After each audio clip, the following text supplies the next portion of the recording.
Doc, pwede pa bang matanggal yung bukol sa gout sa paa? So I think ang ibig niyo sabihin ay yung mga tinatawag na tophi. Yun po yung collection ng uric acid outside our blood. Nagde-deposit po ito o namumuo sila sa iba't ibang parte ng katawan. So common po itong makita sa mga kasukasuan. Pwede po sa kamay, dito po, no? Sa paa, pwede rin po sa tenga. Napakaraming areas po na pwedeng makita ang tophi. Ang tophi po, dahil collection lang siya ng uric acid, yes, pwede pa ho itong matanggal. Pwede ho itong lumiit hanggat mawala kung ang uric acid natin sa dugo ay bababa.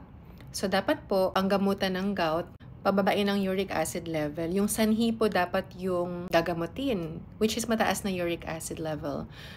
Kung mas mababa na po siya sa 5 or less than 5 na po siya na milligrams per deciliter, yung level ng uric acid in our blood, unti-unti nyo na pong mapapansin na yung tophi nyo po, una lalambot po yan, hanggat patagal na normal ang uric acid level nyo, matutunaw din po yan, mawawala po yan, trust me.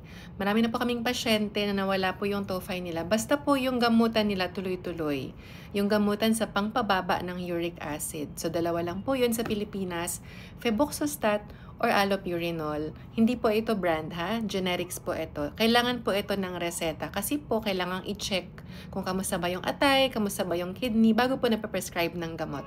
So pwede siyang matanggal ng walang surgery.